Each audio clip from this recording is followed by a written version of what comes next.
We are so lucky here in New Mexico to live in a place with many layers of culture and history mingling together. Green chili cheeseburgers, right? But not just those. In much of the US this week, it'll be all about Halloween. But people in New Mexico will also celebrate Day of the Dead, aka Dia de Muertos, or Dia de los Muertos. And in Albuquerque next Sunday afternoon, we have the Muertos y Marigolds parade to look forward to. Next Sunday morning, there will even be a couple of professional face painters in the Children's Religious Education building across the courtyard over there to help us get ready for that parade. And there's a note in the order of service announcements about how to book an appointment if you would like to do that. I fear that in the US, Halloween by itself has become a little bit culturally stale. You know what I mean?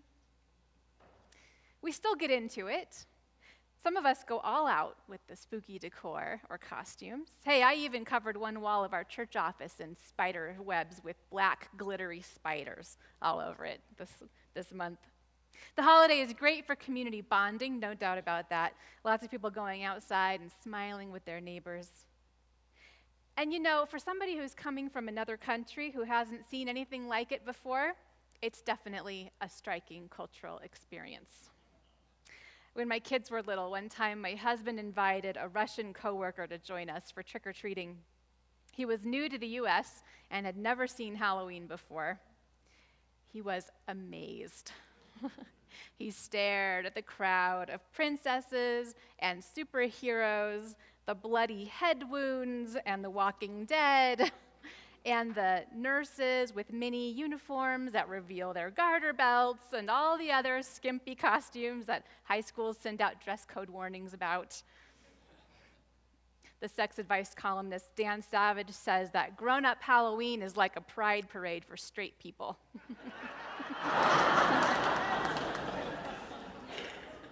Everybody does this? Our friend asked. Well, kind of. But most people have probably forgotten why. The origins, including the spiritual meaning of Halloween, have become a little bit disconnected from our celebration of it. And that's what I mean by culturally stale. It's a shame because those parts of the holiday are so interesting and they're so valuable. Did you know that the spirit of Halloween is related to Day of the Dead and similar holidays all around the world? Halloween and Day of the Dead are both traditions that have their roots in ancient cultures that would later be overtaken by Christianity. And both traditions retain some of their pre-Christian imagination and pre-Christian values. Halloween can be traced back to thousands of years ago, to a time in Western Europe when the ancient Druids were celebrating the Feast of Samhain. These Druids were the religious leaders of the Celtic people. They lived in the area that we now call France and the British Isles. Samhain was the Lord of the Dead.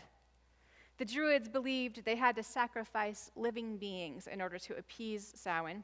In huge bonfires, they would sacrifice animals and, yes, sometimes people too, it is reputed.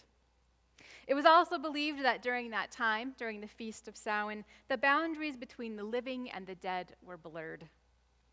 There are places in Ireland that were known as gateways or portals between the world of the living and the world of the dead. You can still visit them. On October 31st, it was said ancient graves were opened. The souls of the dead could revisit their homes, where people might light their way with candles or welcome them with special foods. And creatures from the underworld, who usually remained underground, were also set loose to mingle with living people.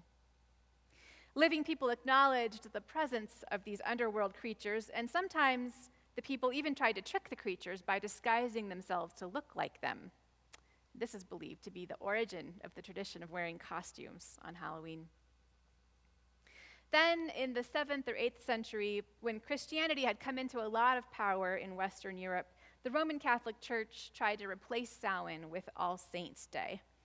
All Saints' Day was also called All Hallows' Day or Hallowmas. This Catholic day was a celebration of all the saints, known and unknown. The next day, All Souls' Day, was a day of prayer for all Christians who had died.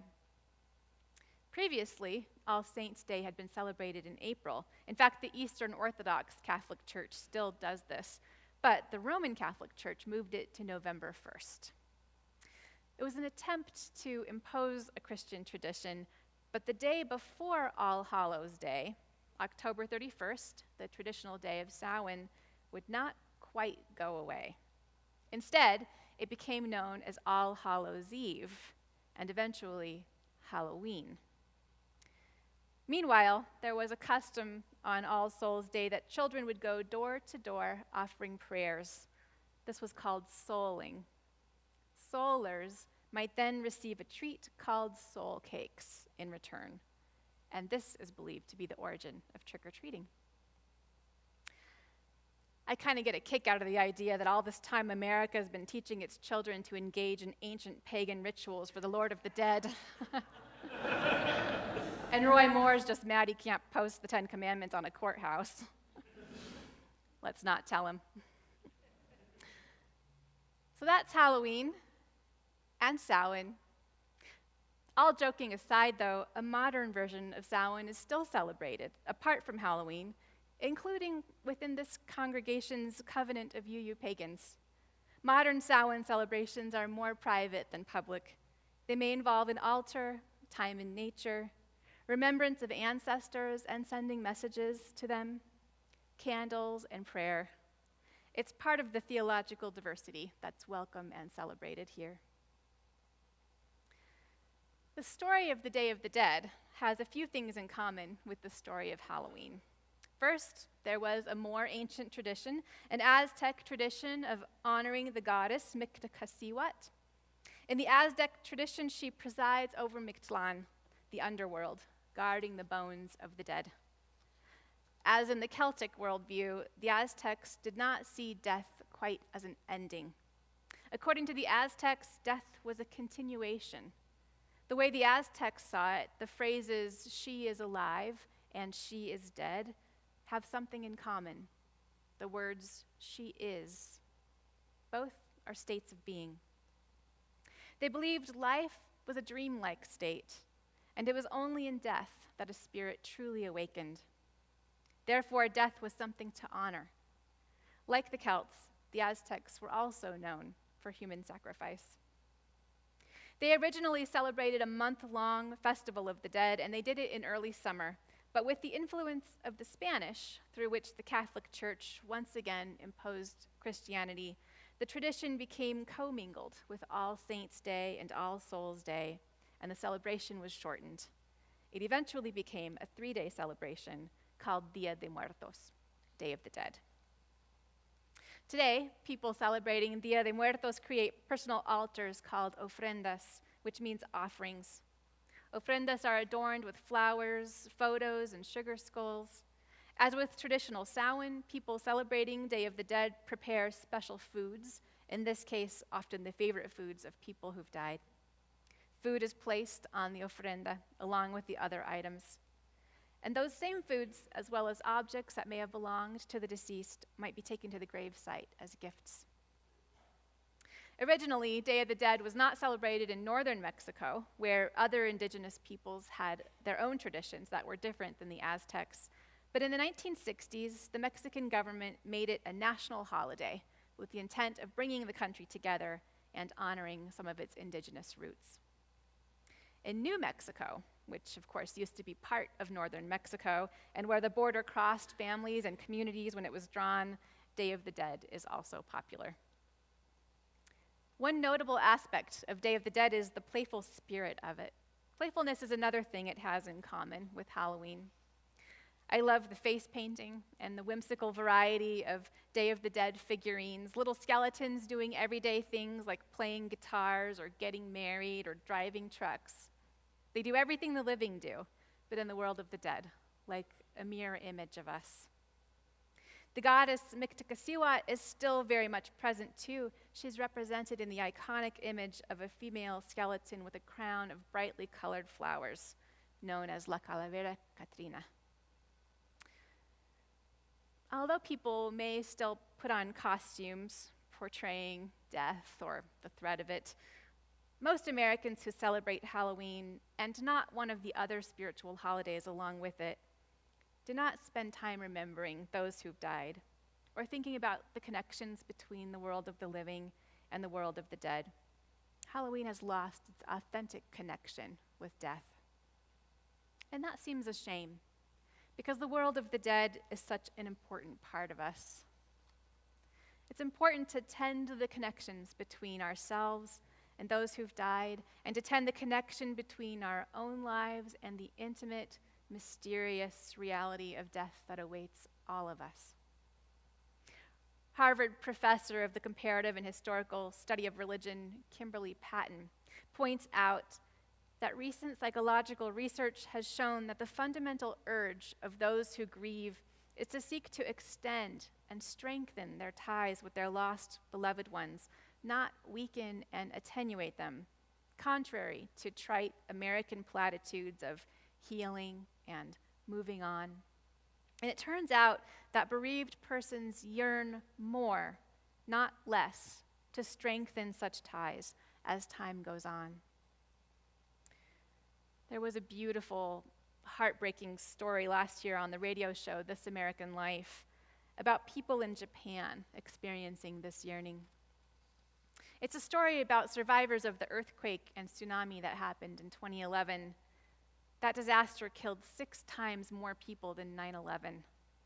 A lot of people, and many of them were never found. In one of the towns that lost the most people, Otsuchi, a man who was having a hard time dealing with the death of his cousin tried something creative and interesting. He found an old phone booth, and he installed it in his garden. It sits on a hill overlooking the Pacific Ocean. The phone is not connected to any phone lines. It's just sitting there in the garden with a view. The man calls it the wind telephone. It carries conversations on the wind. In Japan, the line between the living and the dead is considered to be very thin. It's not unusual for people to stay in touch on a regular basis by making offerings to their deceased loved ones. And so it happened that soon other people who heard about the wind telephone began randomly showing up on the man's property. 5 years later, the man estimated that thousands of people from all over Japan had visited his phone booth. One 71-year-old woman who lost her husband in the tsunami regularly brings her 2 young grandsons. She picks up the receiver and says hello, and then she passes it to the boys who chat into it about going into 2nd grade and 4th grade and giving little updates about their lives. They do this in a normal, conversational kind of way, as though they were speaking to any living grandfather. And then they all say goodbye, and they hang up. Others dial a phone number, perhaps the last number they had for their loved one in life. Some listen into the phone without speaking. Some cry. More men than women come to use it, which is interesting because Japanese men are not known for expressing their feelings very freely. And indeed, in the phone booth, people say things like, "I love you," and "I miss you," direct expressions of feelings that are uncommon in Japan, even among women or couples. One young man visits who lost both of his parents, his wife, his 1-year-old son, and his house in the tsunami. 5 years after the tragedy, he had built a new house, but he tells his family over the wind telephone that without them there, it doesn't mean much. He says he wants to hear their voices, but he only hears silence. He apologizes for not being able to save them. He has complicated feelings. Many of us do have complicated feelings toward the deceased. Love, longing, guilt, anger, disappointment, or even numbness. It's okay. Some of the most common phrases people share on the wind telephone are, "Don't worry about us," and "We're getting through." They want to reassure their loved ones and protect them from worry or from a sense of burden. In the absence of a wind telephone, many of us still speak to the people we've lost. just in a normal conversation. Many of you who've lost loved ones have told me how natural that feels and how helpful it is to speak aloud to them, even if you wonder if it's normal. If you doubted it before now, you definitely know that it is. Our deceased loved ones visit us in dreams and visions too. We see them in signs, a certain song, a certain bird, and we see their hands or their spirits in the events of our lives. It's natural that this is so. We all stand in a long procession of ancestors. Many people came before us, more than we can ever imagine came before us, and many will come after. At moments of birth and death, we're gathered together with them at the edges of life, at the limits of our understanding and our almost understanding. When the line between the living and the dead is blurred or thinned, at those moments or in ritual moments or in private conversations or prayer, los muertos, the dead, are with us. Just think of the crowd of people who are with us right now, represented in photos and objects and candles. They're with us in spirit, in our hearts, in our memories, in our days and in our nights. They're part of our lives. They're part of who we are. They're present in our sorrow and in our celebrations and through the turning of the seasons. They're a part of the living we still must do, and they're part of the joy with which we may do it. So, let us dedicate this service to them. And let us dedicate some of our other celebrations this week, our candles and costumes, our sweets, and our playful parading also to them. May they be honored. May their spirits smile upon us, and may they rest in peace.